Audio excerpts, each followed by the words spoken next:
Hi అండి. అందరికీ నమస్కారము. నేను మీ తెలుగు స్టోరీస్. ఈరోజు మన స్టోరీ వచ్చేసి తోడేళ్ళు మనుషుల కలయిక పార్ట్ 2. ఎందుకంటే కొద్ది క్షణాల క్రితం భర్త మరియు తండ్రిగా ఉన్న అదే వింత రాక్షసుడు ఇప్పుడు వారిని వెంబడిస్తున్నాడు.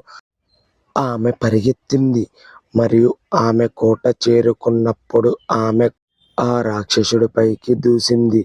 అన్నిటికంటే ఆమె ఒకప్పుడు ధైర్యవంతురాలైన యువరాణి. కానీ వారి వాసనను పసిగట్టి కోట లోపలికి వారిని వెంబడించిన రాక్షసుడికి కత్తి ఏమి హాని చేయగలదు? ఆమె అతన్ని ఆపడానికి చాలా ప్రయత్నించింది. ఆమె అతని భార్య అని, ఆమె కోసమే అతను తన వంశాన్ని విడిచిపెట్టాడని అతనికి గుర్తు చేసింది. ఆమెతో పాటు అతని కొడుకు ఉన్నాడు. అతన్ని అతను తన ప్రాణం కంటే ఎక్కువగా ప్రేమించాడు. కానీ ఆమె భర్త ఉనికి ఆ రాక్షసుడిలో అదృశ్యమైనట్లుగా అనిపించింది. ఆ ఆకలితో ఉన్న రాక్షసుడు వారిద్దరినీ వేటగా చూశాడు. ఇప్పుడు ఏడుస్తున్న అతని భార్య గోడపై ఉన్న డ్రాయింగ్ను చూపిస్తూ చివరి ప్రయత్నం చేసింది. అది పొడవాటి జుట్టు గల స్త్రీ, ఒక బిడ్డ మరియు 4 కాళ్ల జంతువును చూపించింది. అది వారి కుటుంబం యొక్క చిత్రం. వారి కుమారుడు గీశాడు. కానీ ప్రతి ప్రయత్నం విఫలమయ్యింది. రాక్షసుడు ముందుకు కదిలాడు. పెద్ద గర్జన వినిపించింది మరియు గోడపై చేసిన డ్రాయింగ్ రక్తపు చిందులతో కప్పబడి ఉంది. మరియు అతను ఒక్క కుదుపులో నిద్ర నుండి మేల్కొన్నాడు. అతను తన శాపగ్రస్త రూపంలో వేట నుండి తిరిగి వచ్చినట్లుగా తీవ్రంగా ఊపిరి పీల్చుకున్నాడు. ఒక్క క్షణం అతను ఎక్కడ ఉన్నాడో కూడా అర్థం కాలేదు. అతను ప్రతి మూల చుట్టూ అతను చూశాడు. అతను తన గదిలో ఉన్నాడు. అతను తన 2 చేతులతో ముఖాన్ని కప్పుకొని ఆలోచించడం ప్రారంభించాడు. తన ప్రియమైన కుటుంబాన్ని నాశనం చేసిన ఆ భయంకరమైన సంఘటన జరిగి వేల సంవత్సరాలు గడిచిపోయాయి. కానీ నేటికీ ఆ కల అతన్ని వెంటాడుతూనే ఉంది. తన సొంత కుటుంబాన్ని తన మొదటి బాధితులుగా చేసుకున్న ఆ చీకటి రాత్రి అతను త్వరగా తల పైకెత్తి ఆ అశుభ కలను తన మనసు నుండి తొలగించుకోవడానికి ప్రయత్నించాడు. తర్వాత తన వైపు చూసుకున్నాడు. అతను ఎంత అదృష్టవంతుడు! ఒక్కసారి తన కుటుంబాన్ని కోల్పోయిన తర్వాత కూడా అతను ఈరోజు దానిని తిరిగి పొందాడు. అతను తన 7 ఏళ్ల కుమారుడు అతని తలపై ముద్దు పెట్టుకొని, తర్వాత తన పక్కన నిద్రపోతున్న తన భార్య ఐశ్వర్య వైపు చూశాడు. ఏది ఏమైనా అతను వారిని మళ్ళీ ఎటువంటి హాని జరగనివ్వడు. ఎప్పటికీ అతను గడియారం వైపు చూశాడు. 3 గంటలు అయింది. అతను నిశ్శబ్దంగా లేచి బాత్రూంలోకి వెళ్ళాడు. అతను షవర్ కింద నిలబడ్డాడు. అతను కళ్ళు మూసుకున్నాడు. అతను ఆ రాత్రి జ్ఞాపకాలలో మునిగిపోయాడు. ఆకాశం మబ్బులుగా ఉన్నప్పుడు చంద్రుడు ఉదయించడాన్ని అతను అనుకుంటున్నప్పుడు ఆ రాత్రి చంద్రుడు ఉదయించకపోతే అతను తన దృష్టి మరల్చుకోవడానికి ప్రయత్నించాడు. కానీ పాత జ్ఞాపకాలు అతనికి మొండి తీగలులాగా అతుక్కుపోయాయి. అతను సరస్సులో మునిగిపోయాడు.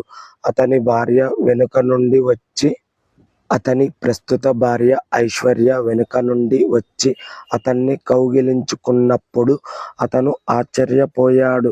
అలాగే ఆమె కూడా తడిసిపోయింది. ఏమైంది? నువ్వు ఆందోళన చెందుతున్నట్లు కనిపిస్తున్నావు. ఆమె తన కాళ్ళ వేళ్ల మీద నిలబడి తన పెదవులను అతని చెవి దగ్గరకు తీసుకువస్తూ అడిగింది. కాదు, అలాంటిదేమీ లేదు. అతను ఆమె మాటలను తోసిపుచ్చాడు. సరే, నేను నిన్ను ఇబ్బంది పెట్టాలా అని ఆమె అతని వీపును మరింత దగ్గరగా పట్టుకుంది.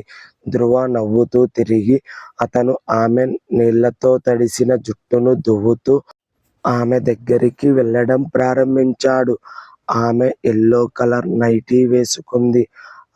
అది కూడా ఎంతో పల్చగా ఉండటం వలన ఆ యెల్లో కలర్ తడిచిపోయిన ఐశ్వర్య నైటీ తన శరీరానికి అతుక్కొని పోవడంతో ధ్రువ ఆమె అందాలను చూస్తూ ఉన్నాడు.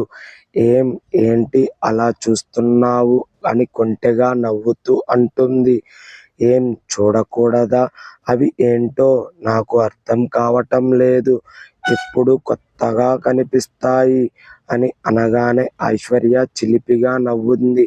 ఆ జామకాయలను కొరుక్కు తినాలని అనిపిస్తూనే ఉంటుంది అని చిలిపిగా అన్నాడు ధ్రువ.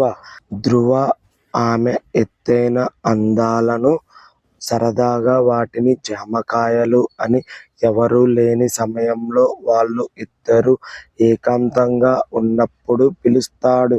అలా అంటూ అతను ఆమె నుదుటి నుంచి తన వేళ్ళను మెల్లిగా ఆమె చెర్రీలాంటి పెదవుల నుంచి మరియు మెడ నుంచి ఆ ఎత్తైన అందమైన శృంగారమైన జామకాయలను మీదకు పోనిస్తాడు.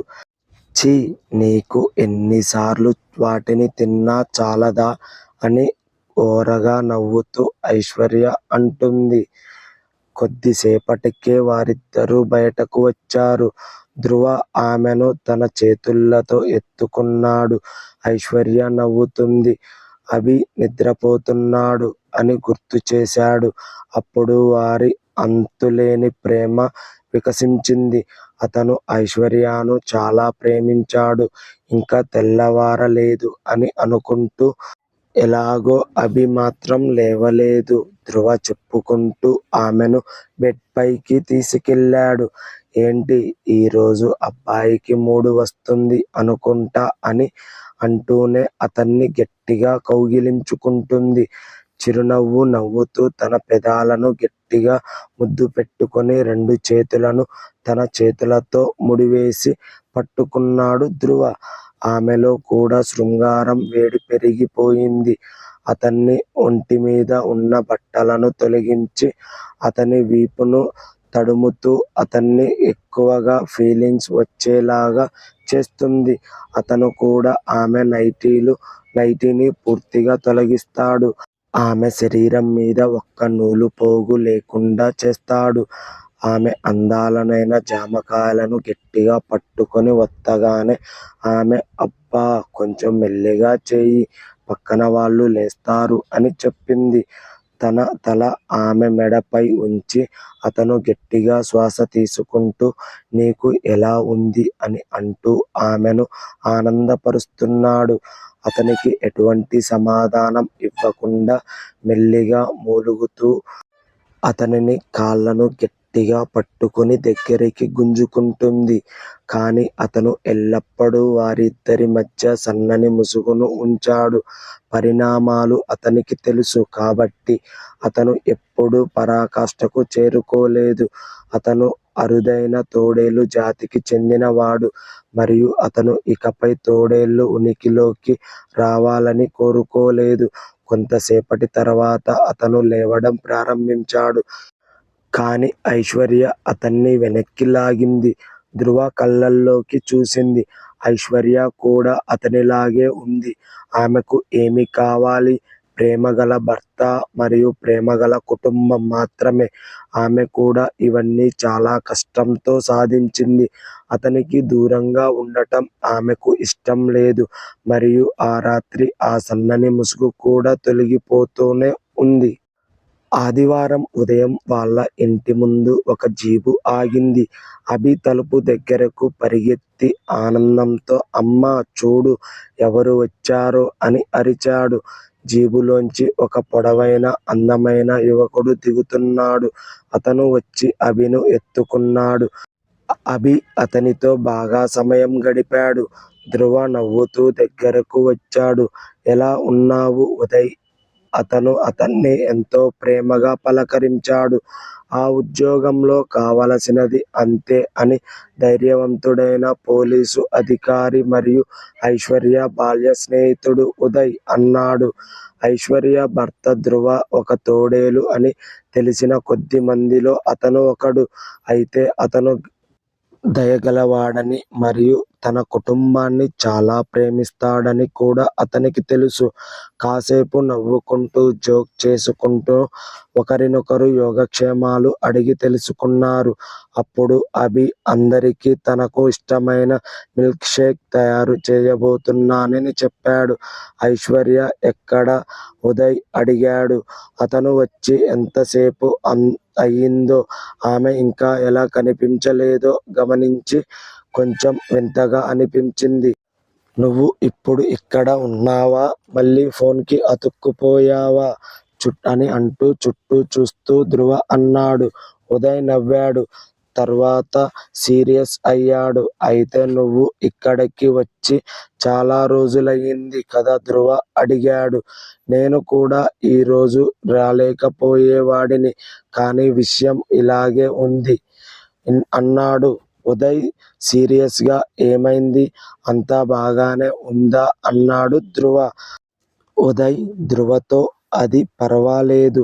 తోడేళ్ళు మళ్ళీ తల పైకెత్తుతున్నాయని నేను అనుకుంటున్నాను ఆందోళనగా అన్నాడు. ధ్రువ ఆలోచించడం మొదలు పెట్టాడు. ఒకప్పుడు నగరంలో ఒక తోడేలు విధ్వంసం సృష్టించింది. చాలా మంది ప్రాణాలు కోల్పోయారు. ఉదయ్ పోలీసు అధికారి. ధ్రువ అతనికి పూర్తిగా మద్దతు ఇచ్చాడు. హంతకుడు మరెవరో కాదు, ధ్రువ సొంత కవల సోదరి. కానీ ఆమె చనిపోయింది మరియు ఆమె శరీరం నాశనం చేయబడింది. కాబట్టి తలలు పైకెత్తుతున్న ఈ తోడేలు ఎవరు అనుకుంటున్నారు? ఉదయ్ ఇంకా మాట్లాడుతూనే ఉన్నాడు. వంటగది నుండి ఏదో క్రింద పడిన శబ్దం వినిపించింది. వాళ్ళు పరిగెత్తుకుంటూ వచ్చి చూశారు. అక్కడ వంటగదిలో అభి ఉన్నాడు. అతను మిల్క్ షేక్ తయారు చేస్తానని చెప్పి ఇక్కడికి వచ్చాడు. వాటిని తీసుకునే ప్రయత్నంలో అతను అనేక వస్తువులను కింద పడేశాడు. అతను అటకపై మధ్యలో నిలబడి పళ్ళు బయట పెట్టాడు. అభి, నీకు గాయం కావచ్చు. ఇప్పుడు అమ్మ ఇక్కడ ఉన్నప్పుడు మనం ఏదైనా చేద్దాం. ధ్రువ ఇలా చెప్పి అభి చేయి పట్టుకొని మెల్లగా వంటగది నుండి బయటకు తీసుకువెళ్ళాడు. కానీ ఐశ్వర్య ఎక్కడ ఉంది? చాలా రోజులైంది. నువ్వు ఆమెను చూడలేదా ఉదయ్ అని ధ్రువ అడుగుతూ అన్ని చోట్ల వెతుకుతూ అన్నాడు. నువ్వు అభితో కూర్చోండి, నేను చూస్తాను అని ధ్రువ సీరియస్ గా చెప్పి ఇంట్లోకి వెళ్ళడం మొదలు పెట్టాడు. ఐశ్వర్య ఇంతసేపు ఎక్కడ ఉందో అని అతను ఆలోచిస్తున్నాడు. అతను బెడ్రూమ్ లోకి వెళ్తాడు. కానీ ఆమె అక్కడ కూడా లేదు. తర్వాత వెనుక వరండాలోకి చూశాడు. అక్కడ కూడా లేదు. ఆమె ఎక్కడికి వెళ్ళి ఉండవచ్చు అని ఆలోచిస్తూ అతను గదికి తిరిగి వచ్చి బాత్రూమ్ తలుపు దగ్గరికి చేరుకున్నాడు. ఐశ్వర్య అని పిలుస్తూ మెల్లిగా తలుపు తట్టాడు. ఆ బాత్రూమ్ లోపల నుంచి చిన్నగా ఐశ్వర్య ఏడుస్తున్న శబ్దం అతనికి వినిపించింది. అంటే ఆమె లోపల ఉన్నది అని అతనికి అర్థం అయింది. ఐశ్వర్య, ఏమైంది? బాగానే ఉన్నావా? ఎందుకు ఏడుస్తున్నావు అని ధ్రువ అడిగాడు. బాత్రూమ్ లోపల స్టూల్ మీద కూర్చున్న ఐశ్వర్య ఏమీ స్పందించలేదు. ఆమె తల పట్టుకుంది. ఆమె ముఖం వింతగా అలసిపోయి అనారోగ్యంగా కనిపించింది. ఒక చేత్తో ఆమె ప్రెగ్నెన్సీ కిట్ పట్టుకొని దాన్ని చూస్తూ ఉండిపోయింది. ఆమె దాన్ని మళ్ళీ మళ్ళీ చూసింది. తరువాత ఆమె అక్కడ దాన్ని చూస్తూ ఆమెను ఆమె మర్చిపోయి ఏదో ఆలోచనలతో ఆమె ఎక్కడ ఉన్నా అనే ఆలోచన కూడా మర్చిపోయింది. అప్పుడే ధ్రువ మళ్ళీ మెల్లిగా తలుపు తట్టి ఐశ్వర్య, ఏదో ఒకటి చెప్పు అన్నాడు. లోపల ఐశ్వర్య గందరగోళంగా మూసి ఉన్న బాత్రూమ్ తలుపు వైపు చూసింది. ఆమె ఏమి చెప్పగలదు? ఆమె సంతోషంగా ఉండాలో లేదా ఆందోళన చెందాలో ఆమెకు ఖచ్చితంగా తెలియదు. ఆమె తల్లి కాబోతుంది. ఆమె మనిషి. ఆమె భర్త తోడేలు. కాబట్టి ఆమె లోపల నివసించే జీవి అదేనా కావచ్చు. మరి మానవుడా లేదా తోడేలు? కానీ ఆమెకు వింతగా అనిపించింది. ఆమె ఇంతకుముందు ఒకప్పుడు తల్లి అయ్యింది. కదా, అప్పుడు కూడా ఇలాంటిదే జరిగి ఉంటుంది. ఇవన్నీ ఒక విషయాన్ని సూచించాయి. ఆ పిల్లవాడు తన తండ్రి లాంటివాడు. అవును, అతను తోడేలు. ధ్రువ ఇంకో తోడేలు ఉండాలని ఎప్పుడూ కోరుకోలేదు. కానీ అతను అలా కోరుకుంటే దానివల్ల ప్రయోజనం ఏమిటి? విధికి వేరే ప్రణాళిక ఉన్నాయి మరియు అది జరగబోతోంది. ఐశ్వర్య అలసిపోయి లేచి బాత్రూమ్ అద్దం దగ్గరకు వెళ్ళింది. ఆమెకు ఆ బిడ్డతో ఎలాంటి సమస్య లేదు. ఏమైనా ఎందుకంటే ఆమె తెలిసి మరియు పూర్తిగా ధ్రువను దత్తత తీసుకుంది. ఆమె తోడేలును తన సహచరుడిగా తీసుకోగలిగితే ఆమె కూడా ఒకరికి జన్మనివ్వగలదు. కానీ ఇదంతా చంద్రుని శాపం వల్లనే అని ఆమె అనుకుంటూ చేతులు కడుక్కుంటూ ఆగిపోయింది. అతను కూడా చంద్రుని శాపంతోనే పుడతాడా? అప్పటికే రాత్రి అయ్యింది. ధ్రువ ఎక్కడి నుంచి వచ్చాడు? అతను ఎలా మనిషిగా మారాడు? నెక్స్ట్ ఎపిసోడ్లో తెలుసుకుందాం.